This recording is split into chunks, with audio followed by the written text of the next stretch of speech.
The morning I signed the divorce papers, I made myself a cup of coffee and sat at the kitchen table and looked at the house I had lived in for 11 years.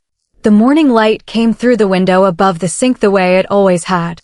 The neighbor's dog was barking at something down the street. The coffee was the same brand I had been buying for 11 years because it was what Marcus liked, and somewhere along the way I had stopped noticing whether it was what I liked. I sat there for a long time. Then I drove to the lawyer's office, signed my name in 4 places, and drove home. That was 13 months ago. I want to tell you about the 13 months. Not because they were easy, they were not easy. But because I have found, in the year that has passed, that the things that are not easy are often the things worth telling. And because somewhere in this world there is a woman sitting at her own kitchen table looking at the morning light and wondering if she is allowed to want more than what she has. She is. I am here to tell her that she is. My name is Anna. I am 42 years old. I live in a house in Nashville, Tennessee that I chose myself, not the house Marcus and I had lived in, which was sold as part of the settlement, but a different house, smaller and older, with a front porch that gets the afternoon light and a kitchen with the wrong layout that I have learned to love because it is mine and because the wrong layout of your own kitchen is better than the right layout of someone else's. I have been a graphic designer for 15 years. I have a daughter named Lily who is 14 and who is, in my entirely unbiased opinion, the most interesting person I have ever met. I have a dog named George who came into my life 6 months ago and who has never done a single thing he was asked, but who has an extraordinary gift for being in the right place at exactly the right moment. I was married for 11 years. I am going to tell you about those 11 years honestly, which means I am going to tell you some things that are not easy to say about myself. Because the story of how a marriage ends is never only the story of what one person did wrong. It is almost always the story of 2 people who stopped paying attention to the right things and 1 person who noticed first. I noticed first. That is both the gift and the weight of this story. Let me take you back. I met Marcus when I was 29. He was 32, a structural engineer, quiet in the particular way of men who think carefully before they speak and mean exactly what they say when they do. I found this quality attractive in the way that you find qualities attractive when you have spent most of your 20s around people who said a great deal and meant very little. We dated for 2 years. He was steady and reliable and genuinely kind, which sounds like a description of a good appliance rather than a man I loved, but I mean it sincerely. Steadiness and reliability and genuine kindness are not small things. They are, in fact, the things that matter most in the long run. The problem was not that Marcus lacked these qualities. The problem was something subtler and harder to name. We got married when I was 31. Small ceremony, close friends, a garden venue in October with the trees doing the thing they do in Tennessee in October. Lily was born the following year. We bought the house in the neighborhood we had decided on together, in the way that married people make decisions together. By which I mean Marcus had preferences and I adapted to them because adapting felt easier than negotiating and I was very good at adapting. I want to stop here and say something about adapting because I think it matters. Adapting is not the same as compromising. Compromising is when 2 people both give something up and both get something back. Adapting is when one person changes the shape of themselves to fit a space that was defined by the other person. And the insidious thing about adapting is that it feels like love. It feels like generosity. It feels like being easy to be with and uncomplicated and low maintenance, and these are things that women in particular are taught to value in themselves. I was very good at adapting for 11 years. I adapted to Marcus's preference for quiet evenings when I preferred going out. I adapted to his friends, who became our friends, while my own friendship slowly became the kind that existed over text rather than over dinner. I adapted to his organizational systems, his weekend rhythms, his way of making decisions about money and time, and how the house should look. I adapted so thoroughly that sometime around year 7 I looked up from the life I had been living and realized I was not sure which parts of it were mine. Not in a dramatic way. Not in a crisis. Just a quiet, persistent uncertainty that I carried around for the next 4 years without quite naming it, the way you carry a stone in your shoe for longer than you should because stopping to take it out seems like too much trouble. The thing that finally made me stop was not a fight. It was not an affair. It was not any of the things that people expect when a marriage ends. It was a conversation at a dinner party, of all things. We were at a friend's house, Marcus's friend, technically, though I had known him and his wife for years by that point. There were 8 of us at the table. Someone asked what everyone was working on, professionally, and I started to talk about a project I was genuinely excited about, a rebrand for a nonprofit I believed in, the kind of work that reminded me why I had chosen this profession. I talked for about 2 minutes. And then Marcus said, gently, in the voice he used when he was being helpful, Anna tends to get very enthusiastic about projects in the early stages. It usually settles down. He meant it kindly. I want to be clear about that. He was not trying to diminish me. He was making conversation, offering context, being the kind of husband who knows his wife well enough to comment on her patterns. But I heard something in those words that I had not let myself hear in 11 years. I heard, I know what you are. I have decided what you are. And what you are is a person whose enthusiasm is a phase that settles down. I drove home that night thinking about it. Marcus was fine, relaxed, happy from the evening, talking about something else. I said the right things and laughed at the right moments and put the car in the garage and went upstairs and lay in the dark next to my husband of 11 years and understood, clearly and without drama, that something had to change. Not because Marcus was a bad man. He was not a bad man. He was a man who had decided who I was and had not revised that decision in 11 years, and I had let him keep it because revising it would have required me to say things that felt like conflict. I had not wanted conflict. I wanted out. Those are different things, and it took me another 8 months to understand the difference clearly enough to act on it. Those 8 months were the months of deciding. I saw a therapist. Her name was Dr. Chin. She had an office that smelled like eucalyptus and old books, and she asked questions with the specific patience of someone who knows that the real answer is never the first answer. She asked me, in our 3rd session, what I would do differently if I were not afraid. I sat with that question for a long time. I said, I would finish the things I start. I would take the projects I want to take and not the ones that fit around Marcus's schedule. I would go to dinner with my friends on the nights I want to go rather than the nights that are convenient for everyone else. She said, and. I said, and I would live in a house where the things on the walls are there because I chose them. She said, what would that feel like? I said, like breathing. She looked at me for a moment. She said, I think you've already made your decision. You're just giving yourself time to be sure. She was right. I told Marcus on a Sunday evening in March. We were in the kitchen, which is where the important conversations in our marriage had always happened, and I told him as clearly and honestly as I could that I wanted to separate. That I did not believe we were the right people for each other anymore. That I had spent 11 years adapting to a life that fit him, and I needed to find out what a life that fit me looked like. He was quiet for a long time after I said this. Then he said, I didn't know you were unhappy. I said, I wasn't unhappy exactly. I was invisible. He said, to me. I said, to myself. He did not understand this immediately. I am not sure he fully understands it now. Marcus is a man who experiences himself clearly and consistently, who has always known what he wants and organized his life accordingly. And the idea that a person could live beside him for 11 years and lose track of who they were is genuinely foreign to him. He was not cruel about not understanding it. He was simply, honestly confused. He said, is there someone else? I said, no. There's just me. The separation was not clean. Nothing about ending 11 years is clean. There were weeks of difficult conversations and lawyers, and the particular exhaustion of trying to be fair to someone you are also hurt by and who is also hurt by you. There was Lily, who is 14 and who has her father's steadiness and her mother's tendency to feel things precisely and say them plainly, and who said to me, 3 weeks after Marcus and I told her, that she was sad but not surprised.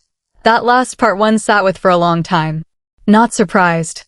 My 14-year-old daughter had watched her parents for 11 years and had arrived at a place of not surprised. I called Dr. Chin that evening and told her what Lily had said. Dr. Chin was quiet for a moment. Then she said, children see very clearly when they feel safe enough to look. I said, she felt safe enough to look. Dr. Chin said, that means you did something right. I have held on to that. The house sold in August. Lily and I moved into the rental I had found while we looked for something more permanent. A small place in a neighborhood I liked that had a farmer's market on Saturday mornings and a coffee shop on the corner that knew my order by the third visit. I want to tell you about those 3 months in the rental, because I think they are the most important part of this story. They were not glamorous. They were a 42-year-old woman and her 14-year-old daughter and approximately 60 boxes and a dog they had just acquired from a rescue organization because Lily had been asking for a dog for 3 years, and I had finally run out of reasons to say, not yet. George arrived into our lives on a Thursday evening in September, a 2-year-old rescue with enormous ears and zero impulse control, and he knocked over 2 boxes in the first hour and then sat on my feet and looked up at me with the complete, uncomplicated certainty of an animal that has found where it belongs. I cried into his fur for about 10 minutes. Not because I was sad, or not only because of that. Because something about the specific absurdity of sitting on the floor of a rental house surrounded by boxes with a dog I had just adopted at 42 years old, starting over in the most practical and unglamorous sense of those words. Something about that made me feel, for the first time in a very long time, entirely present in my own life. I was exactly where I was.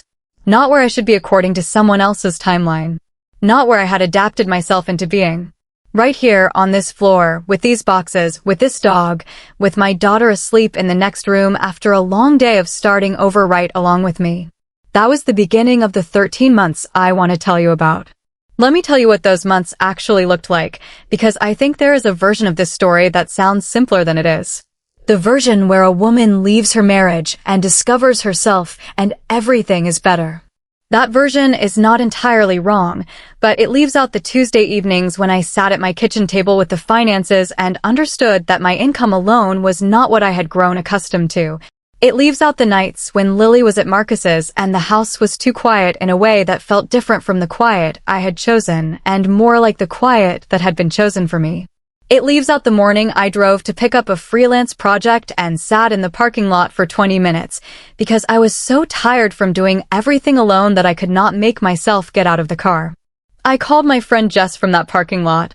Jess and I had been friends since college, through all 11 years of the marriage and the slow drift away from dinner together and toward texts, and through the separation and through the boxes and through George knocking over the lamp in the rental and through all of it.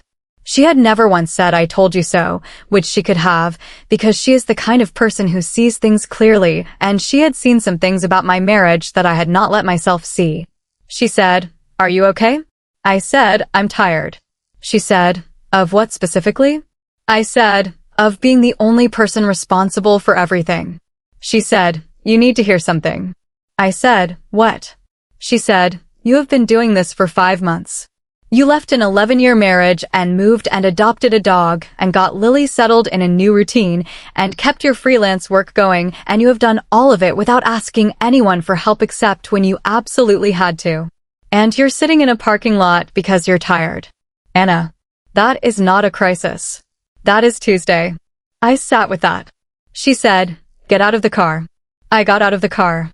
I want to tell you about the work, because the work was the thing that saved me in the most practical sense. Not in a dramatic way, I had been working for 15 years and had a professional reputation that had not disappeared because my marriage had. But in those 5 months after the separation, I started doing something I had not done in a very long time. I started taking the projects I actually wanted. This sounds small. It was enormous. For 11 years, my work had been organized around Marcus's schedule, around Lily's schedule, around the specific contours of a life that had been built to accommodate everyone. I had turned down projects because the timing wasn't right. I had taken projects that fit around the edges of other things rather than projects that interested me. I had been good at what I did without being excited by it, which is a sustainable position for a while and eventually becomes its own kind of erosion. In November, 6 months after the separation, I took a project that I had been thinking about for 2 years and had been telling myself was not the right time. It was a brand identity project for a woman who ran a small publishing house that focused on debut novelists. She had been referred to me by another client. She had a specific vision and limited budget and the kind of creative ambition that I recognized because I had once had it and had let it go quiet. I worked on that project for 3 months. I worked on it at my kitchen table after Lily went to school and in the evenings when Lily was at Marcus's and sometimes at the coffee shop on the corner where they knew my order. I worked on it the way I had not worked on anything in years, with the full attention of someone who has nothing to prove to anyone except the work itself. When I showed the client the final presentation, she sat with it for a long moment without speaking. Then she said, "This is exactly what I imagined when I started this company." I didn't know how to say it out loud, but you found it. I drove home from that meeting thinking about the 11 years. About the projects I had turned down because the timing was not right. About Marcus at the dinner party, his gentle, well-meaning voice. Anna tends to get very enthusiastic about projects in the early stages. I thought, I am enthusiastic in every stage. And the stages do not settle down. They accumulate. I bought the house in January. Not immediately, I looked at 14 houses over 4 months, in the particular way of someone who has learned to trust her own judgment about what fits. I knew what I was looking for and I knew what I was not looking for, and I was not willing to adapt one into the other. The house I chose is a 1940s bungalow on a street with wide sidewalks and oak trees old enough to give real shade. The kitchen has the wrong layout by every conventional measure. The island is too close to the stove. The pantry is in an inconvenient corner. The window faces north.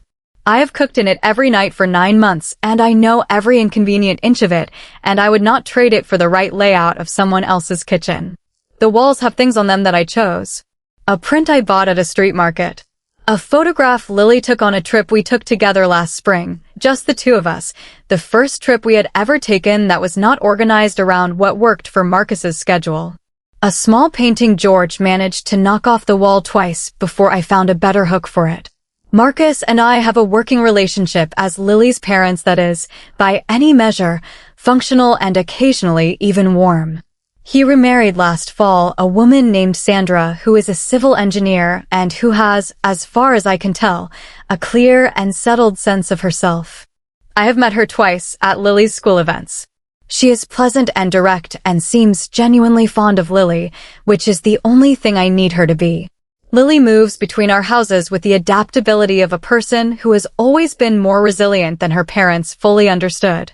She told me last month, in the direct way she has inherited from somewhere, that she likes having 2 houses because they are different in ways that feel like different parts of herself. She said, "Your house feels like a place where things are allowed to be a little weird and in progress. Dad's house feels like everything is already figured out." I said, "Which do you prefer?" She said, "Both. At different times." I thought about that. About the value of both. About what it means to have access to a space where things are already figured out and a space where things are in progress, and to know which one you need on any given day. That is something I am still learning. To know which one I need. I am 42 years old. I own a house with a wrong layout kitchen and a print on the wall I bought at a street market and a dog who knocked over the lamp again last week and is entirely unrepentant about it. I have work that matters to me and a daughter who is the most interesting person I know and a friend named Jess who will tell me to get out of the car when I need to hear it. I signed the divorce papers 13 months ago at a table in a lawyer's office, and I drove home and sat at the kitchen table and looked at the morning light. And then I made another cup of coffee. With a different brand, because it turned out I prefer a lighter roast. And I sat there in the quiet of a house that was about to be sold, and I thought about what comes next. Here is what I have learned in 13 months. You are allowed to want more than what you have been given. Not more in the way of accumulation, more in the way of fit.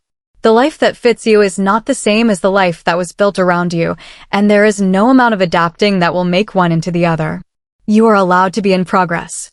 To live in a house where things are not yet figured out, where the kitchen layout is wrong and the walls are still being decided. This is not failure. This is the specific condition of someone who is building something rather than maintaining something, and it looks different from the outside than it feels from the inside. And you are allowed to take the project you have been thinking about for 2 years and telling yourself is not the right time. It is almost always the right time. It is almost never about the time. The morning I signed the divorce papers, I sat at the kitchen table and I looked at the morning light and I did not know what came next. 13 months later, I know some of it. The rest I am still finding out. That is enough. That is, in fact, exactly enough. I want to tell you one more thing. Something that happened 2 weeks ago that I have been thinking about since. Lily had a school project that required her to interview someone about a significant life decision they had made. She chose me. She sat across from me at the kitchen table with a notebook and a pen, very serious, the way she is serious about things she actually cares about, and she asked me her questions. She asked, what was the hardest part? I said, learning to be uncomfortable without immediately trying to fix the discomfort. I had spent 11 years being very good at smoothing things over, at adapting, at making the discomfort go away. What I had to learn in the past year was how to sit in it long enough to understand what it was telling me. She wrote this down. She asked, what surprised you? I said, how much I had been carrying that I didn't know I was carrying. There is a weight to living inside a life that does not fit you that you only understand when you put it down. I had thought the hard part would be learning to live without certain things. The actual hard part was learning to live without the weight, which sounds backwards, but is true. She wrote this down too. She asked, what would you tell yourself if you could go back? I sat with that one for a long time. I said, I would tell myself to pay attention to the things that make me feel invisible. Not the dramatic things, drama takes care of itself. The small things. The dinner party where my enthusiasm was described as a phase. The projects I turned down because the timing wasn't convenient. The moments when I adapted rather than said what I actually needed. I said, I would tell myself that those small things accumulate, and that by the time you feel the full weight of the accumulation, you have been carrying it for a long time. Lily nodded. She wrote for a moment. Then she looked up at me and said, with the directness that she has always had and that I suspect she gets from me, from some version of me that was there before the adapting, did it work out? I looked around the kitchen. The wrong layout kitchen with the island too close to the stove and the pantry in the inconvenient corner and the north-facing window. George asleep in the patch of afternoon light on the floor, enormous ears spread sideways, entirely unconcerned about anything. The print from the street market. Lily's photograph on the wall. I said, yes. She said, how do you know? I thought about the parking lot. About Jess saying get out of the car. About the publishing house project and the client who said you found it. About the lighter roast coffee I prefer, which seems like such a small thing and is not a small thing at all. I said, because I am paying attention to my own life now. That's how I know. She wrote it down. She capped her pen and looked at her notebook for a moment. Then she said, Mom, can I tell you something? I said, of course. She said, I used to worry about you. When you and Dad were still together, and I could tell something was wrong, but I didn't know what it was, and nobody was saying anything. I used to worry that you were the kind of person who would just keep not saying anything forever. I said, what made you stop worrying? She said, when you left. When you actually did it. I stopped worrying because I understood that you could. I sat with that for a very long time. My daughter, who is 14 and who is, in my unbiased opinion, the most interesting person I have ever met, had been watching me for 11 years and had worried that I was the kind of person who would just keep not saying anything forever. And then I said something. And she stopped worrying. I want to tell you that the thing I wish I had done sooner was not the divorce, or not only that. The thing I wish I had done sooner was say the things I was not saying. To Marcus, yes, but more than that, to myself. The honest accounting of what was working and what was not, of what fit and what I had adapted to fit, of where I was invisible and where I was present. It is possible to spend a very long time not saying things to yourself. To carry the stone in your shoe because stopping to take it out seems like too much trouble. The trouble is worth it. The parking lot is worth it. The boxes are worth it. The wrong layout kitchen is absolutely worth it. I am 42 years old. I am in progress. I am paying attention to my own life. George has just woken up from his nap on the patch of afternoon light. He is looking at me with the expression he uses when he believes it is time for a walk, which it probably is. He has enormous ears and no impulse control and an extraordinary gift for being exactly where he is needed. I think I'll take him out before the light goes. The afternoon light on the street with these oak trees is worth paying attention to. I have learned to pay attention to the things that are worth it. That is the whole story. That is the beginning of everything.